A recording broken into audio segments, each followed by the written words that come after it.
Hi guys! Welcome back again sa aking YouTube channel. So for today's video, syempre day off tayo. Ayan. Bagong ligo. Usually kasi pag nagde-day off ako guys, naliligo talaga ako. Ligo sa gabi, ligo sa umaga. So ayokong umalis ng bahay na day off ko. Tapos parang bagong gising ka, diba? So ayan, mag-stay muna ako dito sa park kasi sobrang aga pa naman. Ang ganda dito, oh.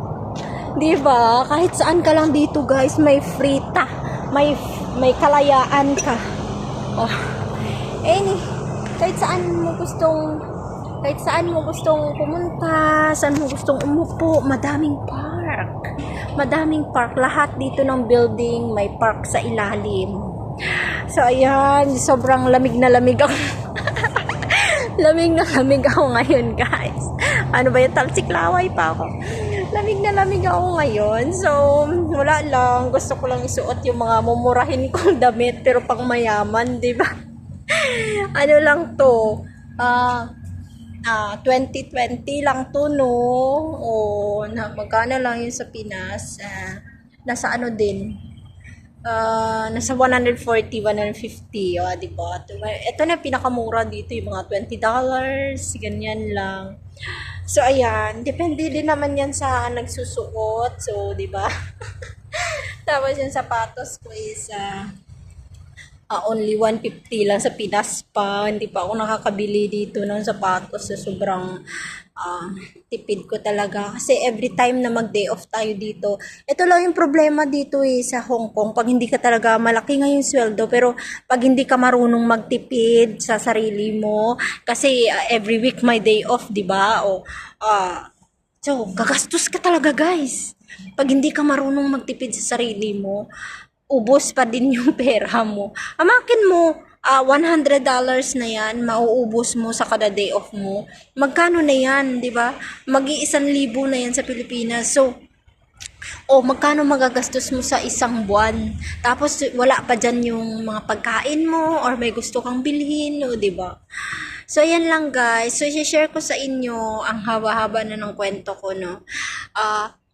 Ayan, dito ako sa park. Gusto ko lang maglakad-lakad at magstay sa isang lugar na hindi ako mapagod. At ayusin ko mamaya yung resibo ng kapatid ko kasi nga nag-ano siya, nagpadala ako tapos hindi niya nakuha kasi mali nga yung apelyido ng yung apelyido, isang letter ng apelyido niya. Nakakainis kasi yung sa Western Union na lalaki, yung cashier doon. Pinaayos ko na siya nung pinadala ko. Bumalik ako kasi sabi ko, sir, mali po. Mali po yung yung pangalan, yung isang letter ng pangalan ng apelyido. Tapos sabi niya, isa lang naman yan. Sabi niya, isa lang naman, okay na yan. Consider na, alam mo, sinulatan niya lang ng please correct the name. Ganun pa, tanga-tanga. Sabi ko ganun, ewan ko. Sabi niya, tinanong niya ako, sabi niya, kinuha niya na ba? Pinatry mo ng kuhanin. Sabi ko, hindi pa po. O, patry mo muna. Sabi ganun. Mamaya, tapos singilin ako mamaya ng may fee dyan nung manda siya. Kasi sabihin ko, hindi niya inayos. Tapos, paanuhan niya ako ng fee. Sabi kasi nila, mag-ano ka ulit niya ng fee. Kapal ng mukha niya, nakakainis siya. Sabi kong ganun manda kapag meron akong HKID at hindi na ako magpadala dito. Ayun guys. Siyempre, lalakad ako doon mamaya. Papunta yun doon sa palengke So, pupunta ako doon, lalakad lang ako. Tapos, nakaka-addict nga lang dito guys, yung mga ukay-ukay kasi ang dami talagang mabibili dito. Kada day off mo. Ayan, ako sa kada day off ko may nabibili ako isa-isa. Yun yung mga gusto ko lang naman. So, makakakita ka minsan pag magaling ka mag-ukay-ukay. Siyempre, makakakita ka ng mga original talaga. At saka, yung mga gusto mo talaga, di ba? Yung bago pa, di ba? So, yun.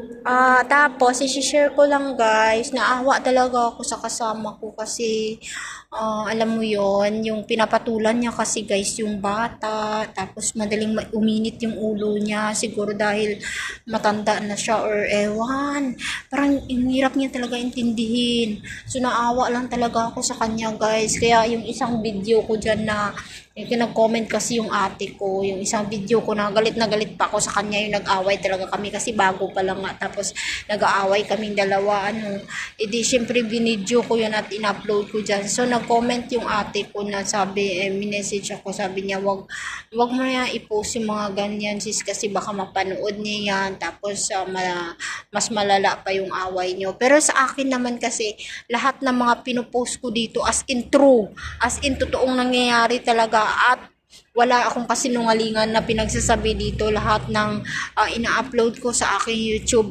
experience ko talaga, in my own experience, at lahat yan totoo, at hindi ako nagagawa ng mga kwento or ano.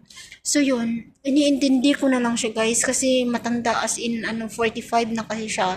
So parang alam mo yun, nag-iiba-iba yung ugali niya, mood swing talaga siya. Tapos ayaw niyang ako yung nagkukwento. Halimbawa, nung una kasi, 'di ba, nung una siya, siyempre ako bida-bida ako, siyempre ako yung una eh. Kwento ako ng kwento sa kanya, about sa ganto, ganto. Nagagalit siya. Sabi niya, grabe ka pala no. Sabi niya sa akin, grabe ka pala day no. Sabi niya, mas madaldal ka pa kaysa sa akin. Sabi niya ganon. Sabi ko, tahimik na ako, tahimik ako. Ang gusto niya pala, siya yung bibida. Gusto niya pala siya lagi yung nagkukwento, siya lagi. Kaya ako ngayon, wala na. Hindi ko na magawang magkwento guys. Tamang sagot na lang ako. Kasi hindi ka na makasingit talaga sa kanya sa kakakwento guys, as in. So yun, tapos lagi siyang pinapagalitan ni ma'am kasi nga naaawa ako kasi, tapos kagabi kasi kahapon 'di ba day off niya, tapos kagabi sinadya niya daw talagang magpa-late ng uwi. Syempre alam mo naman yung mga employer, pag sinabi sa iyo na gantong oras yung curfew mo, uwi ka na, dapat umuwi ka na, di ba? Nagmamatigasan, nakikipagmatigasan siya ng ulo, guys. Alam mo yun. So, sabi ko, ba't ka late? Sabi ko din ganun. Ako naman, hindi ko alam na baka, sabi ko, baka iba yung day off. Siyempre, parang nagtatampo pa nga ako kasi sabi ko, baka iba yung oras ni ate kaysa sa akin. Sabi ko, siguro sinabi ni ma'am sa kanya na 9 siya umuwi. Sabi ko ganun. Tapos ako, samantalang ako 8. Sabi ko ganun, pa sa sarili ko. Kasi nga, mag 8:30 na, hindi pa siya nakauwi. Tapos, maya-maya, nagbukas na yung pinto. So, nakasimangot na si ma'am. Ang saya-saya nila nung nandiyan. Habang nagugas ako ng pinggan, naglalaro sila ng alaga ako, nagtatawanan sila. Ang saya-saya namin sa loob. Tapos bigla siyang dumating, ayun, biglang tahimik. Tapos sumimangot na si ma'am. Tapos inano na kaagad siya ni ma'am, binulyawan na agad. Sabi niya, why are you late? Yeah, you don't know the time, ganyan. Tapos nagrason pa siya. Sabi niya, dyan lang ako ma'am sa baba. Sabi niya ganun, dyan lang daw siya sa baba ng 719. So, common sense na lang, di ba? Dyan ka nga sa baba. Ano naman silbi nun? Umakyat ka, late ka pa din. Di ba? So, hirap niya talaga intindihin, guys. Kung dyan siya sa baba, tapos irarason niya, dyan daw siya sa baba. Mga 7:19 pa lang dyan na daw siya. Pero nag-uusap daw sila ng anak niya, usap ng anak niya. Yun yung rason niya. So, sino bang hindi maiinis? Oo nga, nag-uusap nga kayo ng anak mo, pero hindi mo ba man lang papansinin yung oras o ilang oras na? Dapat, siyempre, iniisip mo na yun na, kailangan alas 8 makaakyat na ako, Siyempre, every time, habang nag-uusap kayo ng anak mo, i-check mo yung oras, di ba? So, naawa talaga ako, guys. Bakit siya ganun?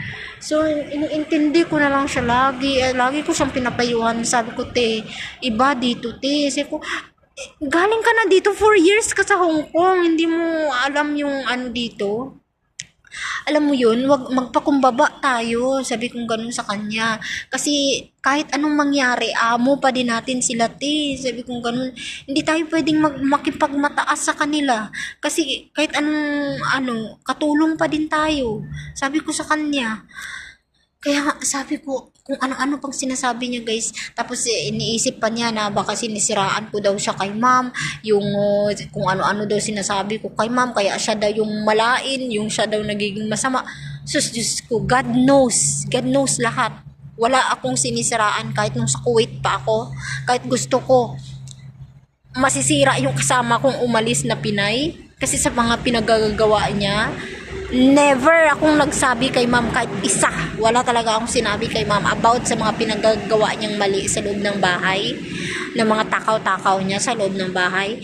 Wala talaga akong sinabi. Never talaga akong nagsabi sa kay ma'am. Ayoko. Kasi God knows lahat. God knows. Alam. Diba? Alam lahat. Kahit anong tago mo pa may nakakaalam. At balang araw, siswertehin ka o mamalasin ka sa mga pinagagawa mo. Babalik din naman yan eh. Kaya, guys, alam mo yun, kaya hindi ko na lang siya pinapatulan. Kasi naaawa talaga ako sa kanya. Kaya pinapayuhan ko siya, te. Sabi kung ganun, grabe yung hirap natin dito bago nakarating tayo. Tapos yung iniinda nga niya palagi yung injection niya. Na ang sakit-sakit daw, dami daw niya injection, dami niyang pasa dito, nakailang inject daw siya, nakailang gastos siya gawa ng yung lagi siyang pinapabalik ng medical, nakailang daw siya ganyan. So dapat isipin, 'di ba? Sabi ko, isipin mo, grabe yung hirap mo bago ka makarating dito tapos ganyan lang, 'di ba? Makipagmataasan ka, makipag pakumbaba na lang tayo para 'di ba? Kasi kahit anong rason mo, panalo pa din sila, amo sila. Ay, Diyos ko guys, yun lang talaga, naawa na talaga ako sa kanya guys. Dati nagagalit ako kasi pinapatulan ko siya, pero ngayon, alam mo yun, sobrang ibang-iba na talaga guys. So, sobrang bait na sa akin ng amo ko. Thankful ako kay Lord Jesus. Jesus, thank you talaga. Tapos, naiiyak na naman ako. Ayun. Thankful lang talaga ako guys. Ayan, hanggang dito na lang. Gagawa na lang ako ulit ng isa pang video. Kasi naiiyak na ako about. Kasi alam mo yun, tinupad na naman ni Jesus yung lahat ng prayers ko. So, naging emotional na naman ako. Ayan, thank you so much guys. Yeah, putulin ko na muna itong video ko. Thank you so much sa always na pag-support sa akin. Thank you.